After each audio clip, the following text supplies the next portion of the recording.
തലസ്ഥാന ജില്ലയെ വിഭജിച്ച് നെയ്യാറ്റിൻകര കേന്ദ്രീകരിച്ച് ജില്ല രൂപീകരിക്കണമെന്ന ആവശ്യം ഉയർന്നിട്ട് വർഷങ്ങളായി.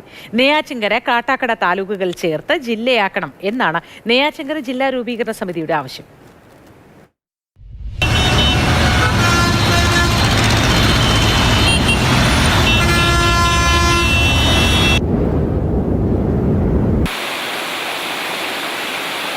പച്ചപ്പും പാരമ്പര്യവും കൈകോർത്തു നിൽക്കുന്ന ജില്ലയാണ് തിരുവനന്തപുരം.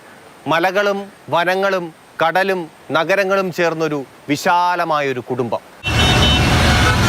നെടുമങ്ങാടും കാട്ടാക്കടയും നെയ്യാറ്റിൻകരയും ചിറയൻകീഴും തിരുവനന്തപുരം നഗരവും എല്ലാം ആ കുടുംബത്തിലെ അംഗങ്ങൾ.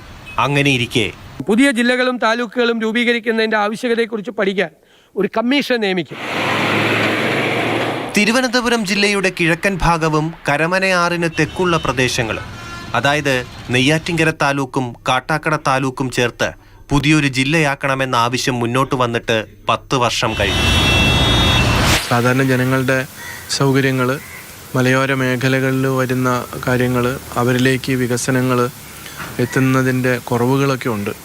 ഒരു ജില്ല വരുമ്പോൾ തീർച്ചയായിട്ടും അതിനുള്ള എല്ലാ സൗകര്യങ്ങളും കിട്ടുമെന്നുള്ളതാണ്. നെയ്യാറ്റിൻകരയ്ക്കൊരു വികസനം വരണം, അതിന് ജില്ല രൂപീകരിച്ചാലേ പറ്റൂ. അല്ലെങ്കിൽ നമ്മളിവിടെ കളക്ടറേറ്റിലേക്ക് പോകാൻ കുടപ്പനക്കുന്നില്ല, വളരെ ദൂരമാണ്.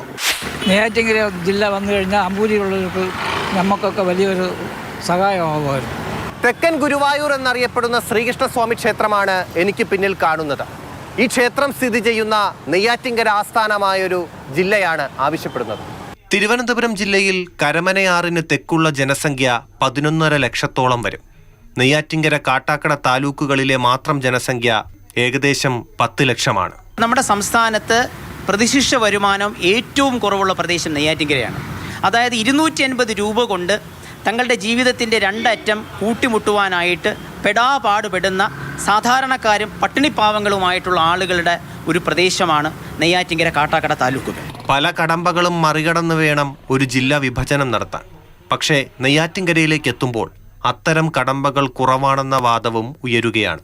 ഇപ്പോൾ തന്നെ നെയ്യാറ്റിൻകരയിൽ തന്നെ ജില്ലാ ആശുപത്രിയുണ്ട്, ജില്ലാ കോടതിയുണ്ട്, ജില്ലാ ജയിലുണ്ട്. ഒരു ജില്ലയ്ക്ക് വേണ്ടിയിട്ടുള്ള അടിസ്ഥാന സൗകര്യങ്ങളുടെ ഒരു 80% നെയ്യാറ്റിൻകരയുണ്ട്. അതിൻ്റെ കൂടെ തന്നെ ഒരു കളക്ട്രേറ്റും ഒരു RDO ഓഫീസും സ്ഥാപിച്ചു കഴിഞ്ഞാൽ നെയ്യാറ്റിൻകരയ്ക്ക് ജില്ലയ്ക്ക് വേണ്ടിയിട്ടുള്ള അടിസ്ഥാന സൗകര്യങ്ങളായി. പുതിയൊരു ജില്ലയ്ക്ക് വേണ്ടി 1.5 ലക്ഷം പേരുടെ ഒപ്പുകളടങ്ങിയ ഭീമ ഹർജി കഴിഞ്ഞ സർക്കാരിന് നെയ്യാറ്റിൻകര ജില്ലാ രൂപീകരണ സമിതി നൽകിയിരുന്നു. അതിരുകൾ മാറിയാലും പേരുകൾ മാറിയാലും കോവളത്തെ തിരമാലകളും പൊന്മുടിയിലെ കാറ്റും നെയ്യാറിൻ്റെ ജലവും ഒക്കെ പറയുന്നത് ഒരേ കഥ തന്നെയാകും. അനന്തപുരിയുടെ സ്നേഹവും ചരിത്രവും. സുജിത് എം എസിനൊപ്പം TS ഹരീഷ്ണ, മാതൃഭൂമി ന്യൂസ്, തിരുവനന്തപുരം.